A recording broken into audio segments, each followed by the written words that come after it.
नमो तस्स भगवतो अरहतो सम्मा संबुद्धस्स। नमो तस्स भगवतो अरहतो सम्मा संबुद्धस्स। नमो तस्स भगवतो अरहतो सम्मा संबुद्धस्स। हे च बुद्धा अतीता च, हे च बुद्धा अनागता, पच्चुपन्ना च ये बुद्धा। अहं वन्दामि सर्वदा। हे च धम्मा अतीता च, हे च धम्मा अनागता, पच्चुपन्ना च ये धम्मा। अहं वन्दामि सर्वदा। हे च सङ्घा अतीता च, हे च सङ्घा अनागता, पच्चुपन्ना च ये सङ्घा। अहं वन्दामि सर्वदा। महादयो महासत्तो बुद्धिमूले निषीन्द्रिया, पंचमारे पराजेत्वा, पत्तो संबोधि मुत्तमं। विश्वाला शांतीचे मार्ग देणारे अरहत सम्यक संबुद्ध आणि भगवान बुद्धाच्या वाक्यात केलेला सद्धम्म आणि गेलेल्या 2500 वर्षापूर्वी अहोरात्र प्रचार प्रसार करणारे आदरणीय पूजनीय भिक्खू संघ, या तिन्ही रत्नाला मी प्रथम वंदन करतो। आज इथे तपोभूमी आंबोळा इथे जर आपल्याला आपल्या जीवनात जर मंगलमय आपलं जीवन करायचं असेल तर ते आपल्याला जे भगवान बुद्धानं श्रावस्तीमध्ये सांगितलेले 38 प्रकारचे मंगल जे आहे, असेवनाचं बालानं पंडितानंच सेवना, पूजाच पूजनीयानं एतं मंगलमुत्तमं। पण जे मूर्ख लोक आहे त्यांची संगत न करणे आणि जे सज्जन लोक आहेत त्यांची संगत करणे, जे पूजनीय आहे त्यांची पूजा करणे हेच उत्तम मंगल आहे। आणि त्याच्यामध्ये जे 38 प्रकारचे जे मंगल आहे त्या मंगलला आपण जर पालन करत असतो तर ते आपलं जीवनाचं जीवनभर ते आपलं मंगलमय जीवन होत असते। जर आपण त्याला आचरणात आणणार तर, आणि जे आपले पंचशील आहे किंवा अष्टशील आहे त्याला पालन करणार तर आपलं जे जीवन आहे ते मंगलमय होत असते। आणि हे जे गोष्टी आहे जे भगवान बुद्धांना सांगितलेली जे वाणी आहे, जे सत्य वचन आहे, याला जर आपण आचरणात आणत असतो तर म्हणत असते की देवता रखंती सर्वदा। जे देवता लोक आहे, जे देवता गण आहे, जे चक्रवर्ती राजापासून जे सगळे जे देवता आहे ते आपलं रक्षण करत असतात। तर भगवान बुद्ध म्हणत असतात की माता पितु उपट्ठान पुत्र दारस संगो अनाकुलाच कमंता एतं मंगलमुत्तमं। माता पिताची सेवा करणे आपलं जे आयुष्य आहे त्याला फुक्कारत चालवणे हे मंगलदायी आहे. तसेच संत कबीर म्हणत असतात की सात दीप और नौ खंड से गुरु से ऊंचा न कोई. 7 दीप 9 खंडापेक्षा गुरुपेक्षा उंच कोणी नाही राहत असते. तर आपल्या जीवनातले जे 3 गुरु राहत असते तर ते पहिले गुरु राहत असते ते म्हणजे की आपली आई, आणि जे दुसरे गुरु आहे ते वडील, आणि जे तिसरे गुरु आहे ते आहे धर्मगुरु. आपण आपल्या जीवनात धर्मगुरु जर आपल्याला नाही भेटला तर आपलं जे जीवन आहे ते दुःखमय राहत असते. काऊन की धर्मगुरु बिना आपल्याला कोणी सुखकारक मार्गदर्शन नाही देऊ शकत. काऊन की आपलं जीवन फक्त हे धम्मामुळं सुधरत असते आणि सुखकारक जीवन होत असते. तर आज जे आपल्या जीवनात 3 प्रकारचे गुरु राहत असते, जे आहे पहिले आई. तर आपल्या जीवनात आपल्या आईला खूप महत्त्व असते, काऊन की आई आपल्याला लहानचं मोठं करत असते आणि आपण लहानपणी आपल्याला जेवण घालून देणे, कपडे घालून देणे, जे आपलं समजदारी येतपर्यंत ते आपली सेवा करत असते आणि आईमुळं मुलगा घडत असते. आई आणि वडील हे आपल्या जीवनातले सर्वात महत्त्वाचे व्यक्ती राहत असते. आणि धर्मगुरु जर नाही भेटला तर आपलं जीवन हे काहीच कामाचं नाही आहे, आपण हे म्हणू शकतो. तर याच्यावर आहे की अभंग, हाथ जोर और पैर पड़ने से मिले वो सस्ता काम नहीं, उसको चाहिए आज्ञा पालन, उसके बिन आराम नहीं. जिधर उधर उसका ही चिंतन, गुरु की आज्ञा पालन हो, प्राण जाए पर वचन न जाए, दमदम में संचालन हो. तर हात जोडून पाया लागून हे व्यर्थ आहे. जे आपले 3 प्रकारचे गुरु आहे, आई वडील आणि धर्मगुरु, यांची जे वाणी राहत असते, जे भगवान बुद्धाचे सत्यवचन आहे, याला आपण जे पालन करून तर आपल्याला ते सुखकारक आहे. आणि जान जाए पर वचन न जाए, दमदम में संचालन हो, म्हणजे की जर आपल्या हे तिन्ही व्यक्ती म्हणजे जर कोणते आपले जे गुरु आहे, समजा की जे आपले धर्मगुरु आहे, त्यांना जर आपल्याला म्हटलं तिकडे जा, इकडे ये, तर ते त्यांची जे वाणी आहे त्या वाणीला व्यर्थ नाही टाकून तर त्या वाणीचे आपल्याला पालन करायला हवे. काऊन की ते जे गुरु राहत असते, जे आपण ज्यांना गुरु मानत असतो, ते कोणते पण गुरु असते, धर्मगुरु असते. तर गुरु तर खूप प्रकारचे आहे. लाखों गुरु है जगत में, डंका बजाए नाम का, जो खास की पहचान दे वह गुरु है काम का. मतलब आपल्या जगात हजारो गुरु आहे, पण जे आपल्याला मुख्य मार्गदर्शन देऊन जे आपलं जे जीवन आहे जे मंगलदायी बनवत असतात आणि ज्यांच्या मार्गदर्शनामुळे आपलं जीवन हे सुखकारक बनत असते, जे ते गुरु आहे त्यांनाच आपण गुरु मानावं. काऊन की लाखों है गुरु जगत में, डंका बजाए नाम का, जो खास की पहचान दे वह गुरु है काम का.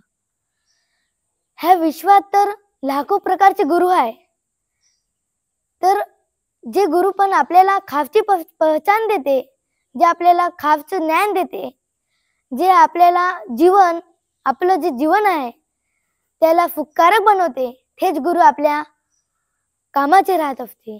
आणि हे जे गुरु राहत असते, तर जे पहिले गुरु राहत होते की माता पिता, आणि तिसरे गुरु राहत असते की धर्मगुरु.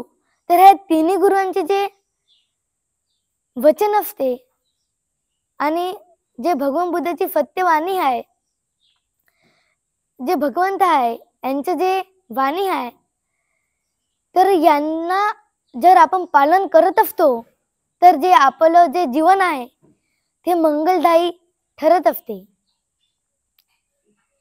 तर आपल्याला जे सद्धम्म मिळालेला आहे, जे आजपर्यंत जे आपल्यावर अन्याय अत्याचार होत होते आणि ते अन्याय अत्याचार संविधान लिहून ज्यांना नष्ट केले, असे परमपूज्य आदरणीय परमपूज्य बोधिसत्व डॉक्टर बाबासाहेब आंबेडकर यांना पण मी प्रथम अभिवादन करतो. तर डॉक्टर बाबासाहेब आंबेडकर यांचं जे अधुरं स्वप्न आहे की प्रबुद्ध भारत,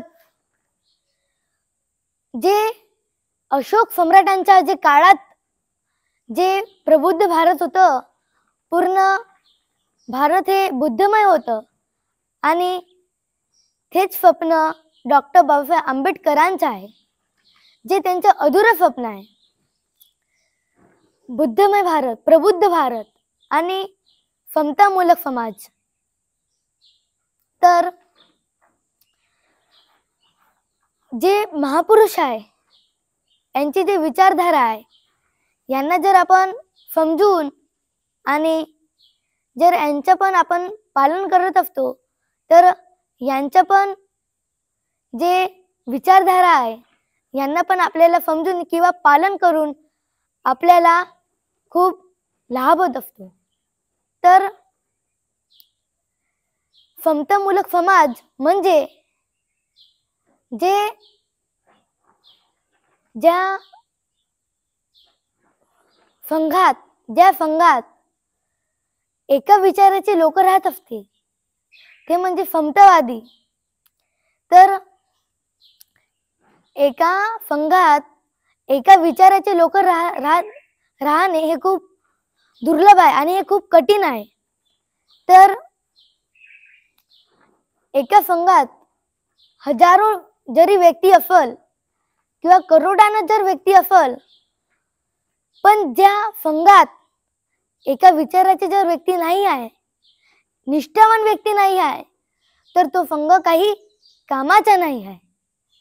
तर डॉक्टर बाबासाहेब आंबेडकरांचे जे स्वप्न आहे समतामूलक समाज, जे आपलं जे समाज आहे, एसटी आहे, एफसी आहे, जे गोंड आहे आणि जे इतर काही आहे ज्यांवर अत्याचार होत असतात, तर यांचं जे संघटन जे राहिलं पाहिजे म्हणजे की ते समतावादी, त्यांचं जे संघटन आहे ते समतावादी राहिलं पाहिजे. तर डॉक्टर बाबासाहेब आंबेडकर करांचे आपण जे पुतळे पाहत असतो की ते एका हाताचे एका बोटाचे राहत असतात, तर ते त्याचं जे अर्थ आहे म्हणजे की दिल्लीत जे संसद आहे तिथे जाऊन बसा, मोठे जे उंच जे स्थान आहे त्याला तुम्ही आपल्या कब्जात घ्या. तर हे जे इशारा आहे ते बहुजन समाजामध्ये जे लोक आहे, बहुजन समाजाचे जे लोक आहे त्यांच्यासाठी आहे. का बरं की हे जे समाज आहे यांच्यावर जेव्हा अत्याचार होत असते तर हे काही नाही करत असतात. तर डॉक्टर बाबासाहेब आंबेडकर यांनी सांगितलं आहे की शिका, संघटित व्हा आणि संघर्ष करा. तर शिका, शिकवा, संघटित व्हा आणि संघर्ष करा. तर आपल्याला तर शिकायचंही आहे आणि शिकवायचं आहे. शिकायचं आहे आणि शिकवायचं आहे. मग संघटित व्हायचं आहे. आणि जसं की महाबोधी विहार जिथे आंदोलन होत आहे, ते असे जागी आपल्याला संघर्ष पण करायचा आहे. तर आपण जेव्हा शिकून तर आपल्याला जे मोठे जे उंच स्थान आहे, तर हे जे जागा आहे ते आपल्याला काबीज करायचं आहे. तर आपल्याला ते शिक्षण घ्यायचं आहे, पण अफतफा घ्यायचं आहे का नाही. तर कोणते, तर जे IF आहे, कलेक्टर आहे, जे CM आहे, PM आहे, जसे मोठे मोठे जे पद आहे, तर हे जग आपल्याला काबीज करायचे आणि जे आपल्याला शासनकर्ती जमात बनायचे आहे. तर हे जर आपण बनलो तर पे बॅक टू सोसायटी. मग हे बनल्यावर आपण का करणार, तर आपलं पे बॅक टू सोसायटी म्हणजे आपण जर मोठे जर जॉबवर लागलो तर आपलं जर जे पगार राहत असते ते समजा की 100 रुपये असेल, तर ते 100 रुपयातून 20 रुपये दान देणं म्हणजे की पे बॅक टू सोसायटी. आपण आपल्या समाजासाठी का करतो आणि का केलं आहे, आपलं जे कार्य आहे समाजासाठी, तर ते आपल्याला आपण जर इतके मोठे झालोय तर आपल्याला जे गुरु आहे त्यांना विषयी आपल्याला भुलायचं पण नाही आहे. कारण की तेच गुरु आपल्याला लहानचे मोठे करत असतात आणि हे गुरु राहत असते. का बरं, की हे गुरुमुळेच आपलं जे जीवन आहे ते खऱ्या अर्थाने घडत असते. आणि जे आजकालचे जे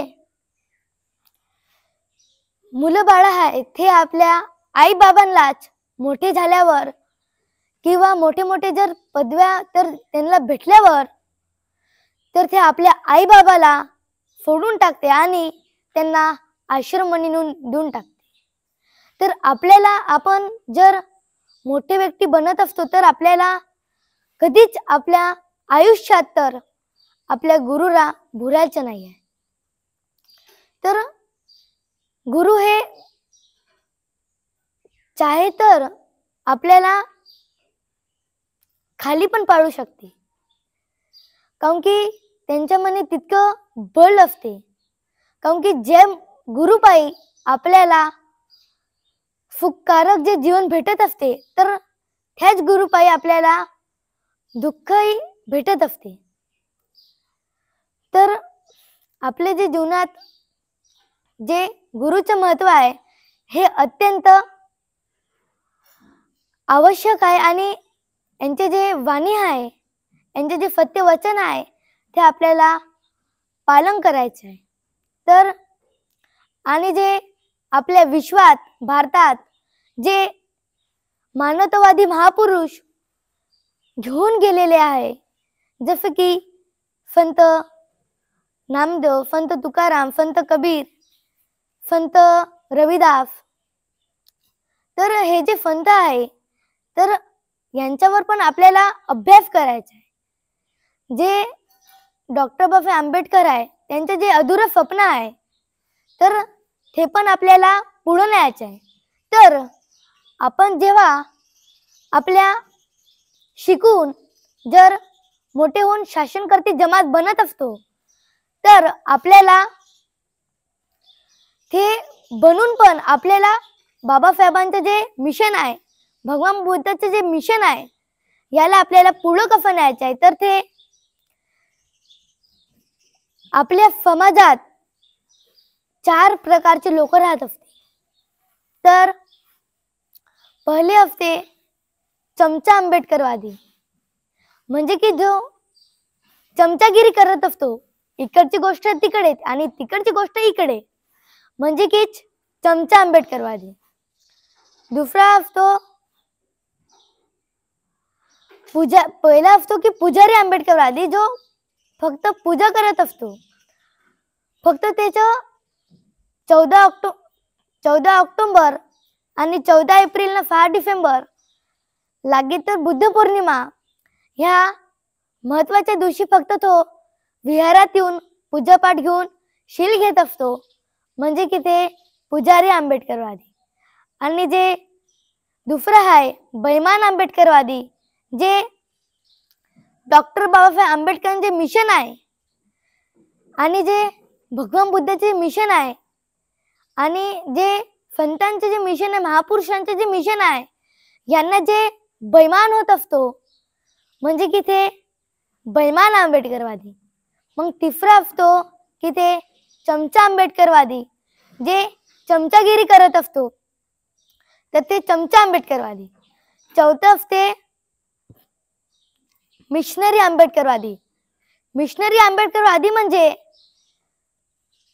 जे डॉक्टर बाबासाहेब आंबेडकरांचे जे मिशन आहे, जे बुद्धांचे मिशन आहे, जे महापुरुषांचे मिशन आहे, जे संतांचे मिशन आहे, जे शिवाजी महाराजांचे मिशन आहे, जे कार्य आहे त्यांना ते फॉलो करत असतात आणि त्यांचे जे कार्य आहे ते समाजात नेत असतात आणि ते जे फाटा आहे त्यांचे जे कार्य आहे ते समाजाला सांगून, समाजाला प्रेरित करून आपल्या समाजाला ते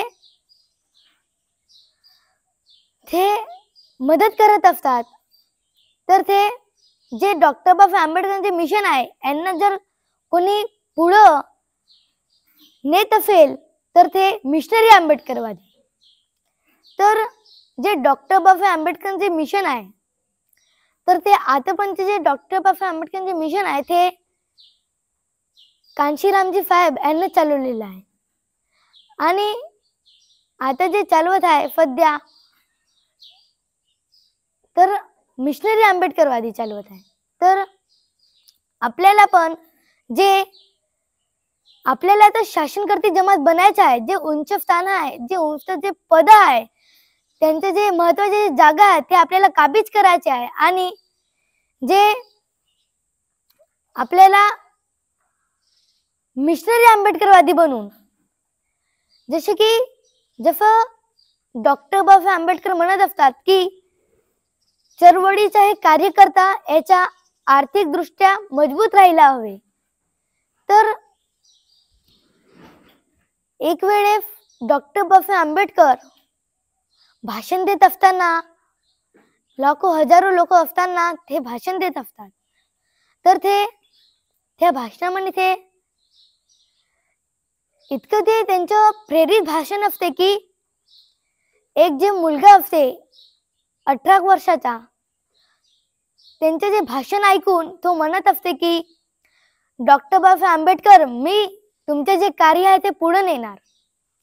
मग डॉक्टर बाबासाहेब आंबेडकर म्हणत असतात की त्याला तू कितवी शिकून आहे, तर तो म्हणत असतो की मी 10वी नापास आहे. तर डॉक्टर बाबासाहेब आंबेडकर म्हणत असतात की चळवळीचा जो कार्यकर्ता आहे याच्या आर्थिक दृष्ट्या मजबूत राहायला हवे.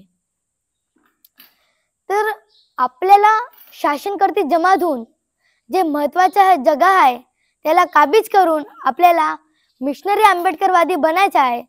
मिशनरी म्हणजे की जे डॉक्टर बाबासाहेब आंबेडकरांचे जे मिशन आहे, महापुरुषांचे मिशन आहे, जे संतांचे मिशन आहे, जे मानवतेवाद्यांचे मिशन आहे, या मिशननाच पुढे नेणे म्हणजे मिशनरी आंबेडकरवादी. तर आपल्याला आपल्या जीवनात शासनकर्ती जमात बनून आणि मिशनरी आंबेडकरवादी बनून एकनिष्ठ भाव ठेवून जे मिशन आहे त्याला पुढे न्यायचं आहे. आणि आपण जर हे मिशन जर पुढे नेत असतो तर ह्या मिशन ना पुढे नेत असताना किंवा आपले जे पद भेटत असतात या पदावर महत्वाच्या जागाचे काबीज केल्यावर आपण पण आपल्या जे गुरु आहे त्यांना ते आपल्याला भुलायचं नाही आहे. का बरं की जे आपण महत्वाच्या जागा काबीज करत असतो म्हणजे की ते गुरुचं जे त्याच्यामध्ये महत्वाचं सहकार्य राहत असते, त्यांचेच ते मार्गदर्शन राहत असते. कारण की धर्म नाही भेटला तर मनुष्याचे जीवन हे व्यर्थ आहे. तर जे आपल्याला धर्मगुरू राहत असते त्यांचा पण आदर करणे आणि आई वडिलांचा आदर करणे हे खूप महत्त्वाचं आहे. आणि मी इथेच आपल्या शब्दांना विराम देतो. साधू साधू साधू.